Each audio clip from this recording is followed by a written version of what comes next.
Here with Zach Brewer. Now, Zach, you've driven a ton of different race cars. Tell me about these modifieds. What makes these so special? Man, they just got tons of horsepower. They're like giant go-karts with huge engines, and it's just how much you can get it down and get it pointed straight and hold on. When you watch these, it's not very obvious if they're loose or they're tight or they're moving around. Can you feel a lot in the race car when they move around? Yeah, they move around a whole lot. It's kind of how you take care of your tires. The longer you run, the looser it's going to get. So it's just all about maintaining and saving what you got for the right time. Here you'll have some people that's going to go out that might not lead a whole lot of laps in the beginning, and they're going to run hammer down and go out and lead them some laps, and then you'll slowly see the guys that will be around the end crest them back up there. About lap 100, you'll probably see some people start turning the wick up. That's kind of our game plan.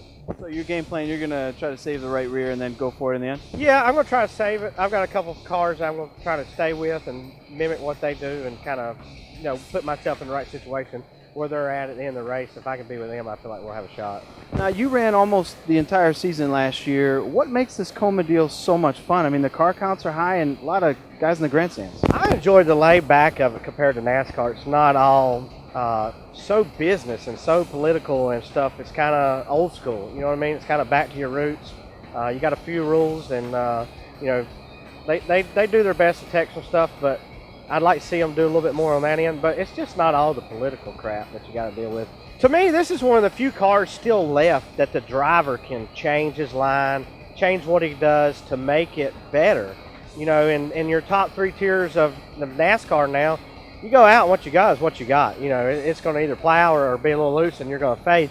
Here, you can still, the cream will rise to the top, you know what I mean? And you'll have the guys that know how to adjust their race car with a pit stop or save and maintain where, like I said, you got what you need at the end.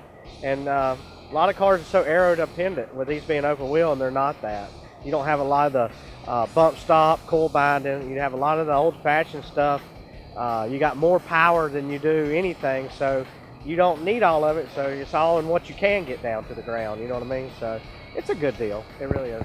You've made one major change to your team this year. You had your first child. Are you going to approach racing a little bit different? I just want her to know what it means to me and how long I've been in it, and that Dad does that. It's just something.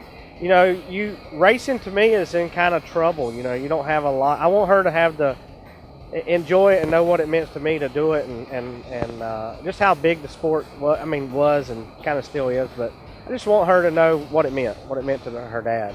Well, you've been doing it a while, and hopefully you can take a trophy home to her tonight. I hope so. She's not got to come to one yet. Mama won't let me bring her yet, but she's got some trophies in her room.